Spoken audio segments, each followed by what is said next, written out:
भारत ने बहुत बुरा खेला, बहुत प्रेशर में था, लेकिन इसके बावजूद पाकिस्तान बहुत बुरी तरह हार गया।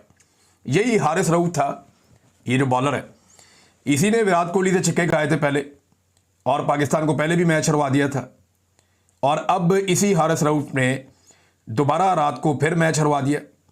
छिक्का चौका इसने फिर खाया, 4 गेंदों में 13 रन इसने खा लिए दोबारा। एक दौर था पाकिस्तानी बॉलर जो थे, तेज बॉलर, ये 4, 5, 6 रन को भी डिफेंड कर लेते थे। आखिरी ओवर में अगर 6-7 रन बचे होते थे ना, तो पाकिस्तानी बॉलर बड़े दिल के साथ आते थे और वो कहते थे मसला ही कोई नहीं है, अच्छे बैट्समैन भी खड़े हुए तो हम निकाल लेंगे। पता नहीं वो दौर कहाँ गया। अब ये पर्चियां डाली हुई है सारी की सारी टीम में, वो कैप्टन है, वो अजीबोगरीब पर्ची है, उससे स्कोर ही नहीं होता, वो फिर 8 स्कोर पे आउट हो गया और ऐसी गैर जिम्मेदार शॉट मारी है उसने। यानी ऐसा लगता है कि सारे ही नॉन प्रोफेशनल थे, वो बच्चे क्रिकेट इससे बेहतर खेल रहे होते हैं। ये जो बिल्कुल एक छोटी टीमों के बच्चे होते हैं, ये सलमान बट के पास चले जाएं, उसके बच्चे इससे बेहतर क्रिकेट खेल लेते हैं। आप किसी भी राशिद लतीफ साहब के कैंप में चले जाएं, उनके बच्चे बेहतर। यार कोई वो बासित अली साहब कह रहे थे टीवी के ऊपर बैठ के, मैं उनका एक क्लिप सुन रहा था, उन्होंने कहा जी मैं जिस हालत में अभी हूं, इस हालत में मैं जाके इनको मार सकता हूं। कैसी गंदी और घटिया क्रिकेट इन लोगों ने खेली, बच्चों से बदतरीन क्रिकेट खेली है और इतना डर के खेले, इतनी बुज़दिलों वाली क्रिकेट खेली है इन्होंने। भाई बड़े दिल के साथ आकर खेलो, आपको अच्छा स्टार्ट मिल गया, मारो कुटो उनको, विकेट आपकी नहीं गिर रही, आप फिर भी बॉलें रोक रहे हो। फिर उसके बाद जब खिलाड़ी आउट होना शुरू हो गया तो फिर सबने मारना शुरू कर दिया। भी अजीब क्रिकेट है भाई, जिस वक्त आप टिके हुए थे उस वक्त मारो ना, जिस वक्त आपकी विकेटें गिर रही है तो फिर आप डबल सिंगल करके थोड़ा सा अपने आप को सेट करते हैं, फिर मारते हैं। वो जो प्लेयर आ रहा है, कोई 1 पे जा रहा है, कोई 2 पे जा रहा है, कोई 1 पे जा रहा है, कोई 2 पे जा रहा है, कोई 8 पे जा रहा है, यानी ये सारे लाइन लग गई इनकी। और अंदाजा करें कि 10-11 ओवर तक ये सारे ही खड़े हुए थे और अगले 8-9 ओवरों के अंदर सारे ही आउट हो गए। कभी जनाब ये जो इनका बॉलर इन्होंने रखा हुआ है, वो ख्वाजा आसिफ का चहीता, वो कभी जहाज गिराता है स्टेडियम के अंदर, कभी वो कोई हरकत करता है, हर दफा छक्के खा के वो मैच हरवा देता है पाकिस्तान को। जब भी कोई इंपॉर्टेंट मैच होता है, कभी वो पुलिस के बैच लगा लेता है, कभी वो वजीरों को मिलने के लिए पहुंच जाता है असेंबली में।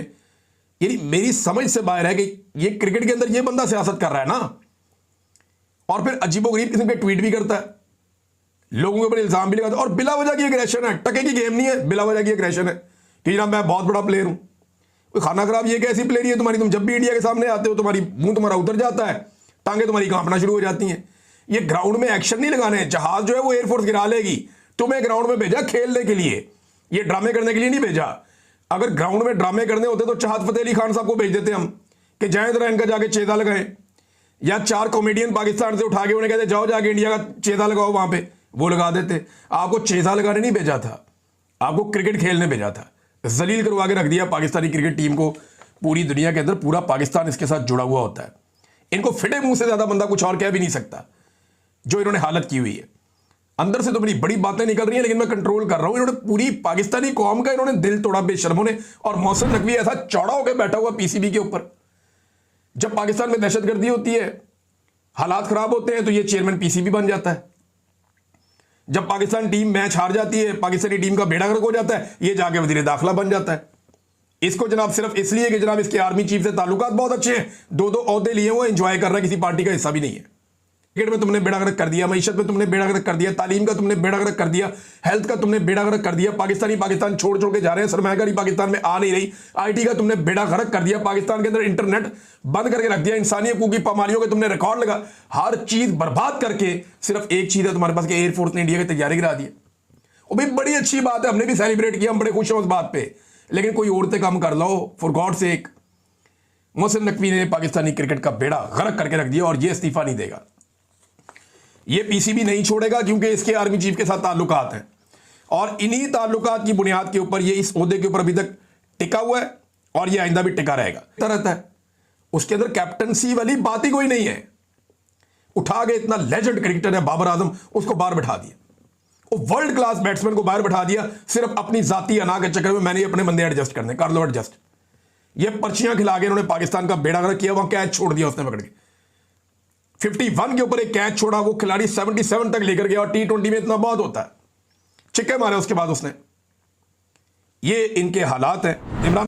ये इमरान खान साहब ने कहा मोहसिन नकवी ने क्रिकेट बर्बाद कर दी और इसके हैंडलर ने मुल्क को बर्बाद कर दिया इस वक्त किस्मती से। इमरान खान साहब ने कहा था ना इनके जीतने का एक ही तरीका, तो वो एक ही तरीका अब लगता है कि मोहसिन नकवी और आसिम मुनीर साहब खेलने जाएं ओपनर, एक तरफ कादी फायद ईसा जो है वो अंपायर हो, एक तरफ सिकंदर सुल्तान राजा अंपायर हो और जस्टिस डोगर जो है इस्लामाबाद हाई कोर्ट वाले वो थर्ड अंपायर हो, फिर ही पाकिस्तान मैच जीत सकता है। इनको ऐसे आप खिलाएंगे तो ये जीतेंगे, अदरवाइज ये नहीं जीतने के। मुफ्ती मुनीब साहब हैं नाज़रीन, वो बोल पड़े हैं और मुफ्ती मुनीब साहब ने जो स्टेटमेंट दिया वो बड़ा ईमान अफरोज स्टेटमेंट है। वो ये कहते हैं कि शमा जुनेजो का मामला अल्लाह पर छोड़ दें, अल्लाह ताला हमें ऐबों पर पर्दा डालने का हुक्म देता है। सोशल मीडिया पे पगड़ियां उछालने के बजाय एक खातून की इज्जत और तकरीम को मलहूज़े खातिर रखे मुफ्ती मुनीबुर रहमान। तो मुफ्ती मुनीबुर रहमान साहब को क्या हो गया? उन्हें यह नहीं पूछना चाहिए था कि क्या वाकई आप इसराइल को तस्लीम करने जा रहे हैं, या एक ऐसी खातून जिनका बड़ा प्रो इसराइल एक मौक़िफ़ है वो पाकिस्तानी वफद में ऑफिशियल कैपेसिटी में वज़ीर आज़म की फाइलों के साथ क्या कर रही थी? यह सवाल मौलवी का पूछना बनता था, लेकिन मौलवी डंडी मारेगा, एस्टेब्लिशमेंट के साथ खड़ा होगा। मौलवी क्या कह रहा है कि नहीं यार मिट्टी पाओ, मिट्टी पाओ।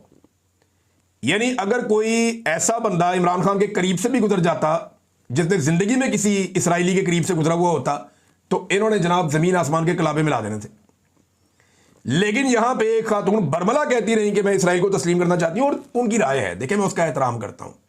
ये साथ जा रही है तो मौलवी ऐसी दो नंबरी और फ्रॉड कर रहे हैं कि पहले सारी जिंदगी इन्होंने चूरन बेचा कौम को और अब जाके जनाब कह रहे हैं कि मिट्टी पाओ। तो मुफ्ती मुनीब साहब, हुजूर, आपने अल्लाह को जाके जवाब नहीं देना, आपने रब के सामने पेश नहीं होना, ये सारा खौफ आपने हमारे लिए रखा हुआ है। यानी आप उस वक्त क्यों नहीं जागे जब एक साबिक खातून अव्वल के ऊपर इद्दत जैसा घटिया केस चलाया जा रहा था, तब तो आपकी जुबान नहीं हिली। जब खवातीन को जबरी तौर पे गिरफ्तार करके थानों के अंदर घसीटा जा रहा था, तब तो आपकी जुबान नहीं हिली। जब चादर और चार दीवारी का तकद्दुस बार बार पामाल किया जा रहा था, तब तो आपकी जुबान नहीं खुली। जब बहनों, बहुओं और बेटियों को अगवा किया जा रहा था, बीवियों को अगवा किया जा रहा था एक गैर आईनी तरमीम करवाने के लिए, तब तो आपका मुंह नहीं खुला। और अब आप उठ के बोलना शुरू हो गए हैं एक ऐसे मामले पे जिस पे आपने कौम को दूसरा चूरन हमेशा बेचा कि जनाब हम कभी इसराइल को तस्लीम नहीं होने देंगे, हम फलस्तीनियों के साथ। एक कहानियां तुसी सुनाइया ने। जब आपने ये वाला चूरन बेचा तो अब वो बात सामने आई तो आप कह रहे मट्टी डाल दो। मैं ये कहूं ना तो ठीक है, बनता भी है, लेकिन आपने कौम को चूरन बेचा हुआ है। और अभी जब इतना जुल्म और ज्यादती हुई है कि औरत सिर्फ यही एक है। पाकिस्तान तहरीक इंसाफ से ताल्लुक रखने वाली खवातीन औरतें नहीं है जिनको अभी तक जेलों में बेगुनाह बंद किया हुआ है। एक एक औरत पे 12-12 मुकदमे बना दिए। वो एक ही जगह हो सकती है ना, 12 जगह पे तो नहीं हो सकती। एक औरत लाहौर में है, उसके ऊपर 4 शहरों में और मुकदमे हो गए। अभी जिस तरह पूरे के पूरे निजाम ने मिलकर फलक जावेद को गिरफ्तार किया, आपको नजर नहीं आया वो कि 24 घंटे तक पता ही नहीं चला वो है कहां पे? उस वक्त तो आपका कोई स्टेटमेंट नहीं आया। तो मुफ्ती मुनीब साहब, अच्छी बात यह है कि मेरा अल्लाह रब्बुल इज्जत आखिर में हर एक को एक्सपोज कर देता है और आप अपने करियर के इख्तिताम में बहुत बुरी तरह एक्सपोज हुए, बहुत बुरी तरह। लोगों को अब नजर आ रहा है कि आपने किस किस्म का मुनाफिकाना रवैया इख्तियार किया है।